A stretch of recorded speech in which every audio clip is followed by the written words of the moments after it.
मंडळी, तुम्हाला माहिती आहे, एका गावात हनुमंताचं नाव घ्यायची सुद्धा बंदी आहे. हनुमानाचं मंदिर तर त्या गावात नाहीच, पण नाव सुद्धा नाही घेऊ शकत तुम्ही. त्या गावातल्या कुठल्याही व्यक्तीचं नाव हनुमंतावरनं नाही. इतकंच कशाला, अहो मारुतीच्या गाड्या सुद्धा त्या गावात चालत नाही. असं कोणतं गाव आहे? चला जाणून घेऊया.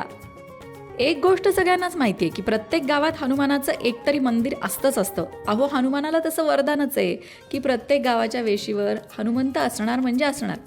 पण नगर जिल्ह्यात मात्र एक गाव आहे जिथे हनुमानाचं मंदिर तर नाहीच, पण तुम्ही हनुमानाचं नाव सुद्धा त्या गावात घेऊ शकत नाही. आणि इतकंच नाही बरं का, त्या गावाचं नाव एका दैत्याच्या नावावरनं आहे आणि त्या गावामध्ये एका दैत्याची पूजा केली जाते. म्हणजे हनुमानाचं नाव घ्यायला आधीच बंदी आणि त्यात पुन्हा दैत्याची पूजा. ही काय भानगड आहे बाबा? त्या गावाचं नाव आहे निंबा दैत्य नांदूर, जे आहे नगर जिल्ह्यातल्या पाथर्डी तालुक्यात. आणि हेच ते गाव आहे जिथे कोणत्याही व्यक्तीचं नाव मारुती, हनुमान, पवन असं बजरंगबलीवरनं ठेवलं जात नाही. इतकंच नाही बरं का, तर या गावात ज्या निंबा दैत्याचं मंदिर आहे त्या निंबा दैत्यावर गावातल्यांची इतकी श्रद्धा आहे की इथला व्यक्ती अमेरिकेत जरी गेला तरी सुद्धा निंबा दैत्याचं छायाचित्र अर्थात निंबा दैत्याचा फोटो त्याच्याजवळ असतोच असतो. म्हणजे हनुमानाचं नाव घ्यायचं नाही आणि दैत्यावर श्रद्धा. असं का असेल बरं या गावात? हे तर आपण जाणून घेणारच आहोत. पण तुमच्या मनात आला असेल प्रश्न, जो माझ्याही मनात आला, की समजा बाहेरून जाणाऱ्या एखाद्या व्यक्तीने त्या गावामध्ये घेतलंच बजरंगबलीचं नाव तर काय होतं बाबा?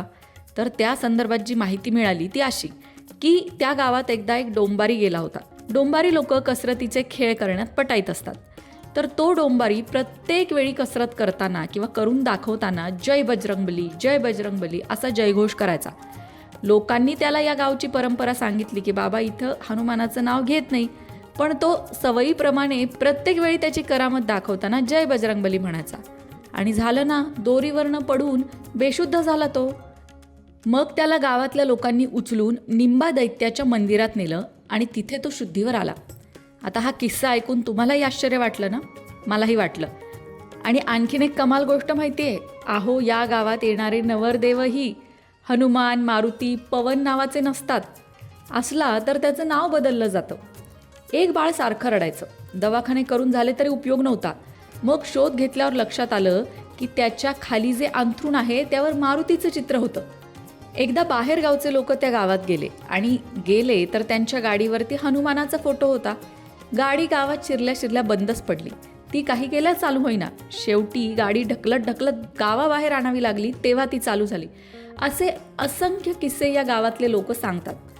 पण मूळ प्रश्न तसाच राहिला की हनुमंताचं इतकं वावडं असण्याचं कारण काय? त्याचं कारण असं आहे, या गावाचा संबंध रामायण काळाशी आहे. हनुमान आणि निंबा दैत्याचं युद्ध झालं होतं. आता या युद्धाभोवतीच्या अनेक कथा ज्या या गावात सांगितल्या जातात त्या थोड्या वेगवेगळ्या फॉर्ममध्ये आहेत, म्हणजे त्याच्यामध्ये थोडा फरक आढळतो. पण मूळ मुद्दा हा आहे की हनुमान एकदा इथे आला होता आणि निंबा दैत्याचं हे क्षेत्र असल्यामुळे निंबा दैत्याचं आणि हनुमानाचं युद्ध झालं.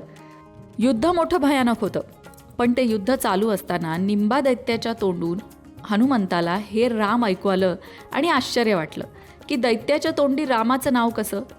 तेव्हा त्याला कळलं की हा निंबा दैत्य जो आहे तो रामभक्त आहे.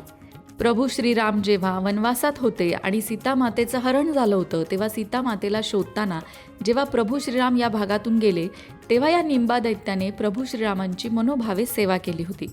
निंबा दैत्य आणि हनुमानाच्या युद्धानंतर प्रभू श्रीराम सुद्धा तिथे आले आणि त्यांनी निंबा दैत्याला हे गाव वरदान म्हणून दिलं.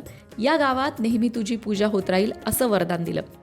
तेव्हा निंबा दैत्य म्हणाला, पण प्रत्येक गावात तर हनुमंताची पूजा होईल असं वरदान आहे. तेव्हा प्रभू श्रीरामांनी सांगितलं की या गावात मात्र हनुमानाची नाही तर तुझी पूजा होईल. इथे हनुमंताचं मंदिर नसेल आणि त्याच्या नावाचा उल्लेखही नसेल. आणि तेव्हापासूनच या गावामध्ये निंबा दैत्याचं मंदिरही आहे आणि निंबा दैत्याची पूजाही होते. पाडव्याला इथे निंबा दैत्याची मोठी यात्रासुद्धा भरते. गावातल्या लोकांचा या निंबा दैत्यावर प्रचंड विश्वास आहे आणि श्रद्धासुद्धा आहे. मित्रांनो, ही कथा तुम्हाला कशी वाटली? त्याचबरोबर या गावाबद्दल तुम्हाला माहिती होतं का? कमेंट करून नक्की सांगा. कमेंट बॉक्समध्ये जय बजरंगबली लिहायला विसरू नका, कारण आमच्या कमेंट बॉक्समध्ये हनुमानाला बंदी नाही आहे. अशाच प्रकारच्या माहितीपूर्ण व्हिडिओसाठी लोकमत भक्ती चॅनलला नक्की सबस्क्राईब करा आणि बेल आयकॉनला क्लिक करा, म्हणजे आमच्या नवनवीन व्हिडिओचं नोटिफिकेशन तुम्हाला मिळत राहील।